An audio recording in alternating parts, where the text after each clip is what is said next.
juste pour vous dire, l'artiste que vous avez entendu, c'est notre invitée Rachel Separ. Ouais.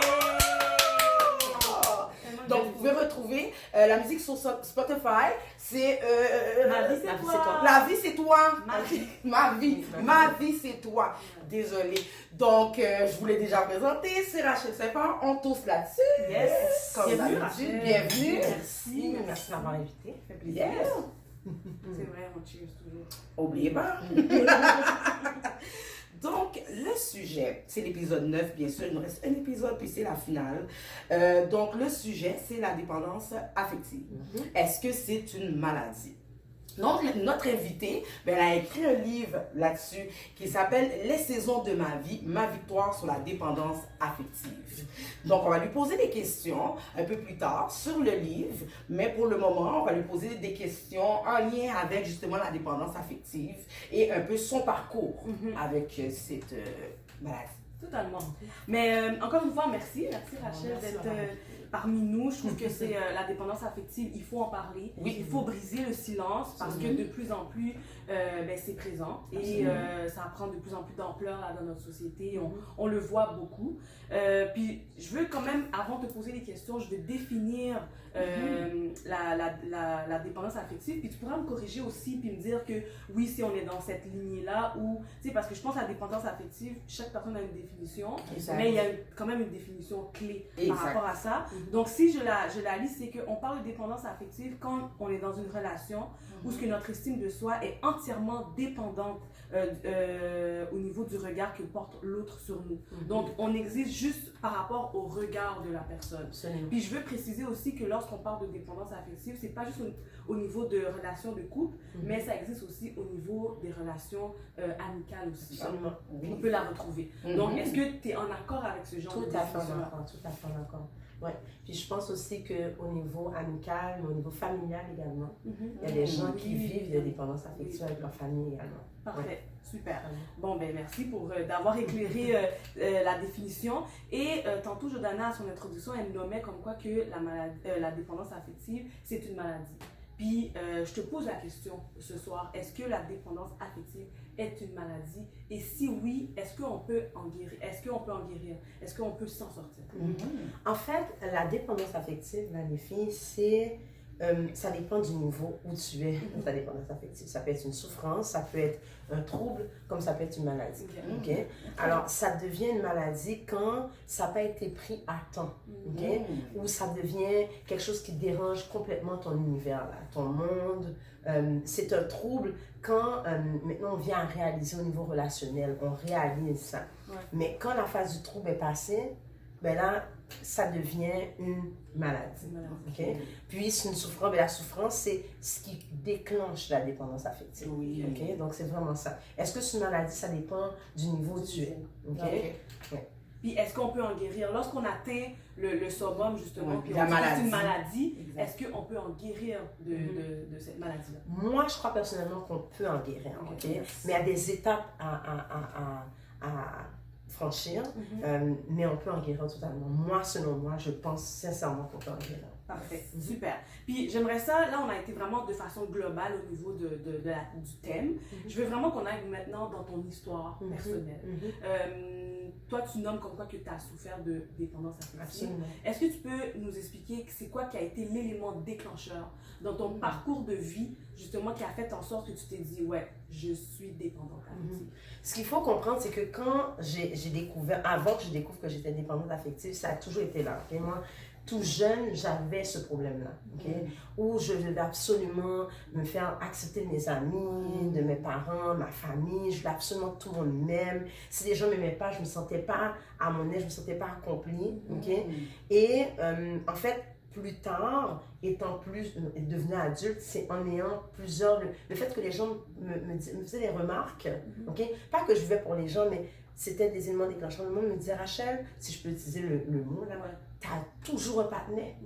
T'as toujours un chum, t'as toujours quelqu'un. Puis c'est vrai, je passais d'une relation à une autre. Moi, si c'était fini avec toi mardi, ben déjà la semaine prochaine, j'avais déjà quelqu'un. Tu comprends? Alors, c'est des choses que j'ai réalisées, mais je voyais ça, je vivais ça. Mais quand j'ai réalisé que je me suis retrouvée toute seule, ok, où je ne pouvais même pas vivre avec moi-même. Mais c'est là que j'ai découvert que j'avais une dépendance affective. Okay? Puis je me dis, une chance que les médias sociaux n'étaient pas aussi présents dans le temps, parce que je pense que je ne sais pas comment j'aurais fait, parce que les médias sociaux, là, c'est très...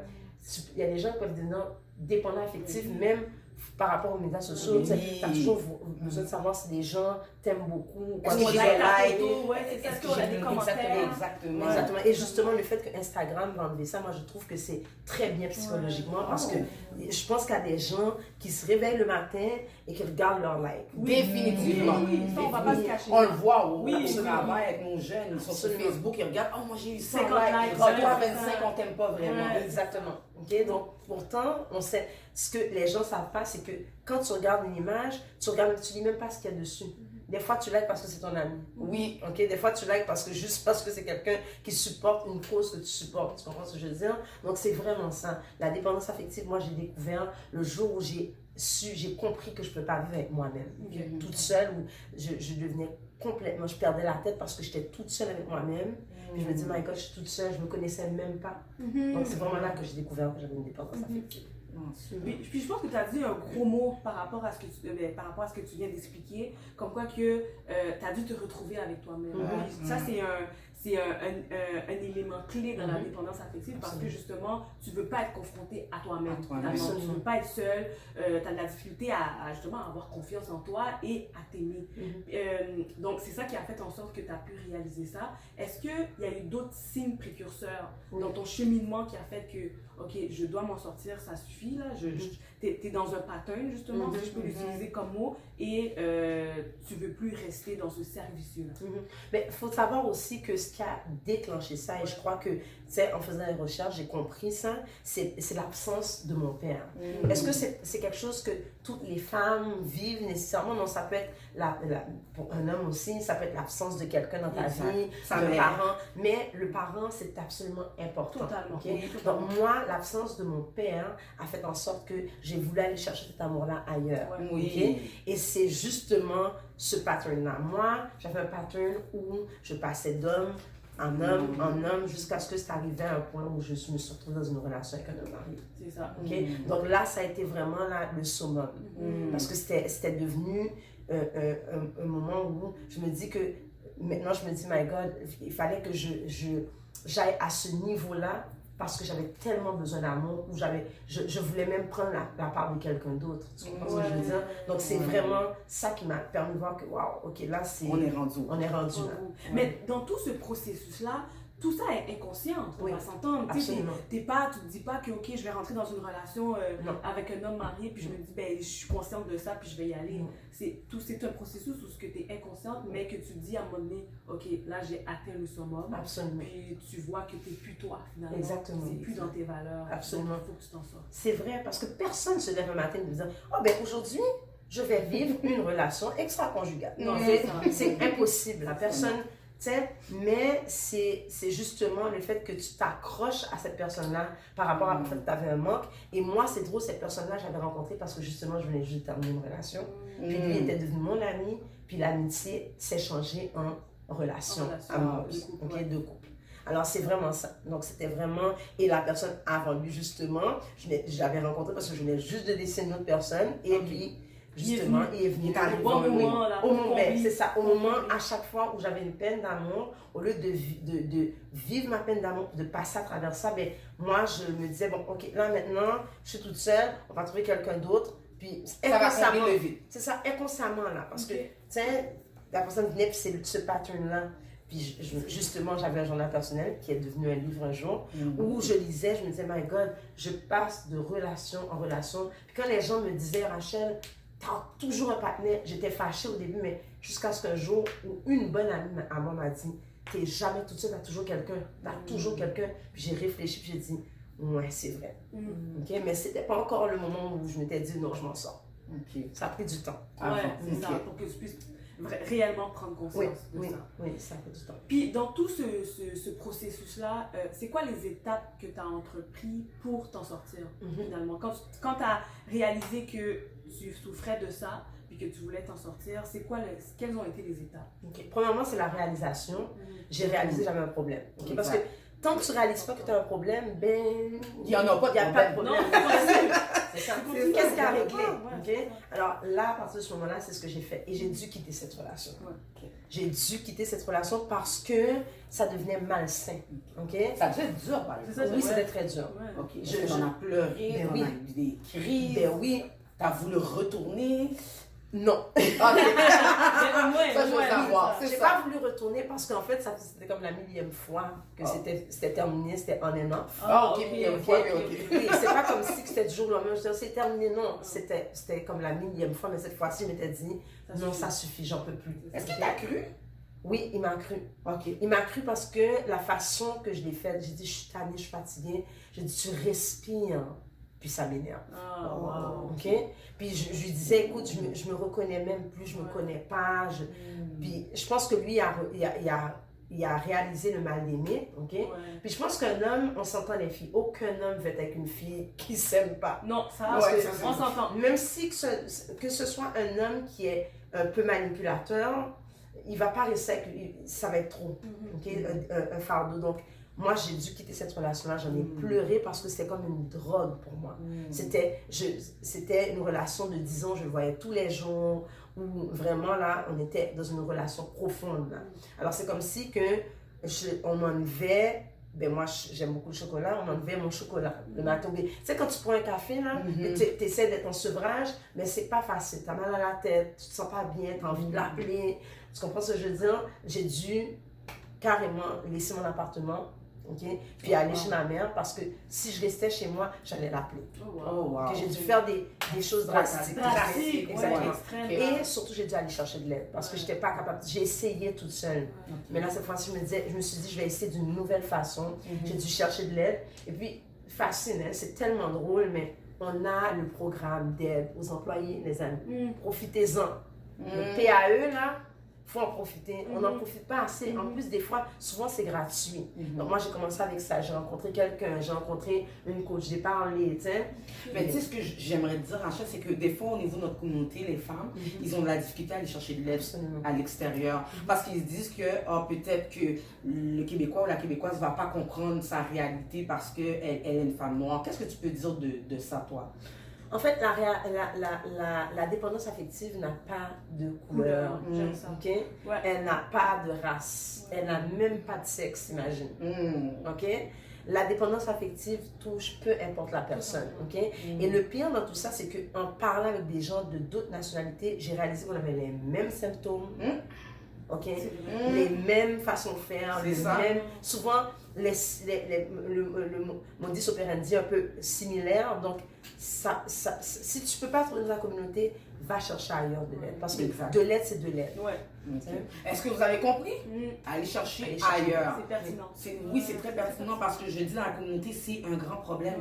Le monde a de la difficulté, ils se disent qu'ils ne vont pas être compris, ils ont besoin d'aller chercher quelqu'un qui est de la même nationalité, puis ou de la même communauté, mais après quand ils arrivent, ils sont comme, est-ce que cette personne-là va me juger parce qu'il connaît un tel, qui connaît un tel, qui connaît un tel. La peur du Fait que là, jugement, ouais. tu finis par te renfermer dans une petite boîte, Absolument. et là tu souffres, et on ne sait pas pendant combien d'années, le monde autour, ils ne savent même plus comment t'aider. Exactement. C'est ça. Absolument. Absolument. Donc, c'est ça. Moi, je crois, j'ai dû aller chercher de l'aide. Ok. Et par rapport à l'aide, j'ai dû faire des étapes.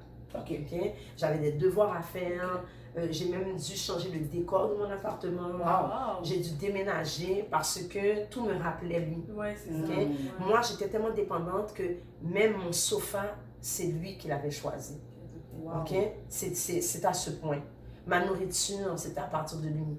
Mon auto, c'était lui qui l'avait choisi. OK?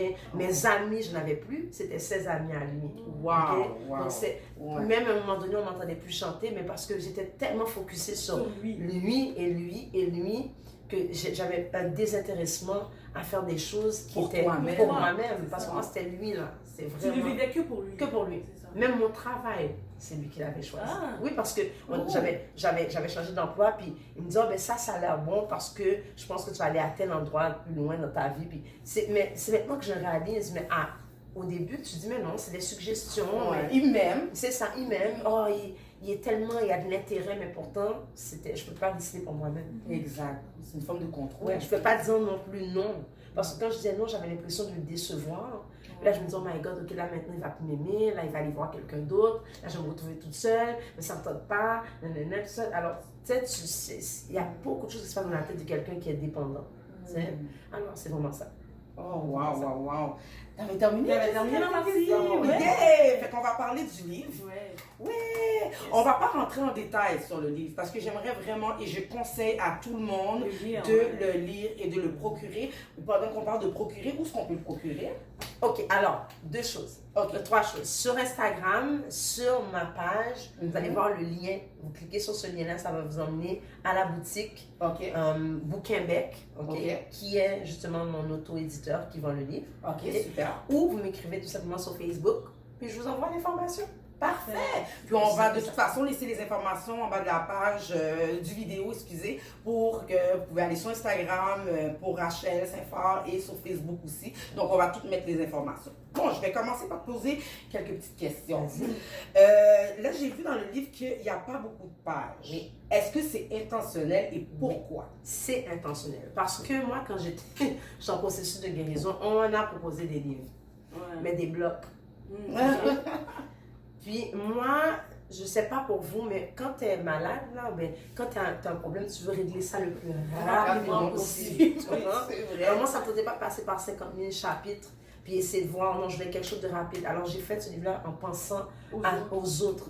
Donc tu lis ça en une journée, tu peux lire ça facilement en une journée. Exactement. Quand je l'ai lu, c'était très rapide. C'est très rapide. Ouais. Même pris le temps de surligner. Vous allez voir, moi, mon livre il est plein, mais c'est à moi personnellement. Donc je me laisse des petites notes parce que c'est vraiment intéressant tout ce qui est inscrit. Fait que super, ça, moi je trouve que c'est une très belle raison.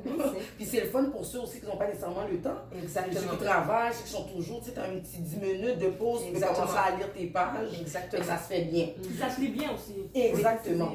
Puis là, j'ai remarqué aussi dans les pages qu'il y a des espaces. Vous allez voir ici, il y a comme des lignes.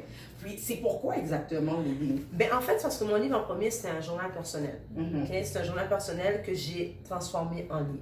Une partie du journal intime était en livre. Et cette partie-là, c'est pour que les gens puissent écrire leurs notes. C'était ça l'objectif. Parce que le livre en passant, là, tu ne peux pas prêter à quelqu'un d'autre. C'est un livre personnel à toi. C'est ton livre à toi. Donc, c'est vraiment ça. Vraiment, tu prends les notes, puis tu peux te référer à ça. Donc, c'est vraiment ça. Il y a des exercices à faire également avec toi. Que tu proposes. Des moments de réflexion. Donc, c'est ça. C'est le fun parce que c'est comme c'est un livre actif. Tu lis, mais tu dois aussi écrire. Absolument. Tu n'as pas le temps de t'ennuyer. Tu dis, ok, je vais trouver des solutions. Puis tu réfléchis. Puis ça te remet en question. J'aime vraiment ça. Le concept est intéressant. Vraiment beaucoup. Je pense que je vais le copier. Il y a beaucoup de références bibliques, des passages de la Bible. Est-ce que tu peux me dire le pourquoi que c'était important pour toi de faire des références bibliques dans ce petit livre? Ben, en fait, moi, je pense qu'en tant que personne humaine, on n'est pas venu sur Terre par magie. Là, Et si on venait des singes, c'est que les singes ont été créés par quelque chose. Si on penserait à cette façon de penser-là. Moi, je crois personnellement, je crois en Dieu. Et j'ai voulu partager ça parce que c'est ce qui m'a aussi aidé à passer à travers. C'est de reconnaître mon identité, savoir qui je suis. Et c'est des références bibliques, je pense, c'est pas des références qui jugent, c'est des références qui s'approprient à tout le monde. Tout le monde peut s'approprier à ce verset-là. Tu peux carrément arriver, puis tu dis ce verset-là dans ta tête, puis tu te l'appropries, c'est motivant. Exactement. C'est comme exemple, dès que quelqu'un est uni en Christ, il est un être nouveau. Ce qui est ancien a disparu, ce qui est nouveau est là. Oui, parce que ça là, moi, ça m'a beaucoup aidé parce que je vivais beaucoup dans le passé. J'avais énormément de culpabilité. Ça me faisait très mal. Puis après la phase, dans la phase de guérison, il y a la phase où tu reconnais que tu as un problème puis que tu as fait du mal aux gens. Alors là, t'as mal, puis tu dis, my God, j'ai fait du mal aux gens, tu veux retourner dans le passé, tu dis, mon Dieu, j'ai tellement fait du mal. Mais si tu restes dans le passé, ben, tu ne vas jamais avancer. Totalement. Puis ça m'a aidé à comprendre que là, maintenant, on va de l'avant, Rachel. T'es une nouvelle créature. Exactement. Je lis un autre c'est beau. C'est la bénédiction de l'Éternel qui enrichit et il ne la fait suivre d'aucun chagrin. Ouais. Puis ça, pourquoi je dis ça? Parce que c'est à tous les niveaux. Hein. Tout ce qui est bien pour toi ne te donne pas de chagrin. Tu peux pleurer de joie, ok? Mais c'est impossible que tu vas vivre un chagrin. J'ai même été chercher le mot chagrin pour bien comprendre, ok? Puis je pense, ça c'est une chose que j'avais dit à l'homme, j'avais dit, t'es pas une bénédiction pour moi parce que je suis toujours j'ai toujours un chagrin. C'est là que j'ai réalisé que c'était pas la personne, ok? Parce que j'étais toujours en train de pleurer. Puis on s'entend là, tu sais, des couples, c'est pas facile, non, mais il y a une différence entre un chagrin puis tu pleures parce que tu es frustré. C'est une situation que tu as réglée, tu sais. Il y a des émotions, mais quand tu es tout le temps en chagrin, tu te questionnes sur toi-même, tu te sens pas bien sur... C'est pas une bénédiction pour toi, c'est pas quelque chose de bien. Puis ça, c'est à tous les niveaux, pas seulement au niveau couple. Que ce soit un emploi, que ce soit, tu sais, je sais pas, une activité, des amis avec qui tu tiens, c'est ce que tu dois te dire. Si ça me chagrine, mais c'est pas fait pour moi. Exactement. Oh, c'est tellement bien dit. Oui, c'est bien. Alléluia. Écoutez, je ne vais pas plus poser des questions à propos du livre parce que je veux vraiment, et je vous le conseille vraiment d'aller le procurer. Vous n'allez pas regretter, lisez-le, passez avec des amis. Puis comme on disait avant l'enregistrement, c'est pas nécessairement pour la dépendance affective. Tu sais, j'aimerais ça que tu expliques un peu ce que tu m'as dit parce que tu peux avoir une autre dépendance et le lire et que ça t'aide aussi. Absolument. Oui, moi c'est mon histoire la dépendance affective, mais c'est pas en soi pour la dépendance, c'est en général ça aide les gens au niveau de la dépendance en général. Okay? Je ne focus pas seulement sur la dépendance affective. Donc je pense que peu importe la dépendance que tu as, tu lis ce livre-là, mais ça va t'aider. Je ne dis pas que c'est la guérison, la science infuse, c'est ça, mais ça te porte à réfléchir, à porter action. Yes! Merci beaucoup, Rachel. De toute façon, on va avoir une capsule que vous allez voir dimanche prochain. Rachel va être encore avec nous, avec mes deux autres co-animatrices, Tamar et Keisha. Puis on va encore parler du sujet de la dépendance, quelque chose que tu sais, il faut toujours prendre le temps, là, puis que je pense que ça va bien aider les gens. Totalement. Vraiment, moi, j'adore. C'est un de mes épisodes préférés, dis pas aux autres. Mais non, parce qu'on a appris, on apprend beaucoup, puis tu t'ouvres au monde. Puis il faut avoir du courage pour être capable de faire ça. Parce qu'il y en a qui gardent le silence, qui disent rien, mais tu vas impacter et aider plein d'autres femmes. Totalement. Merci d'avoir invité. Oui,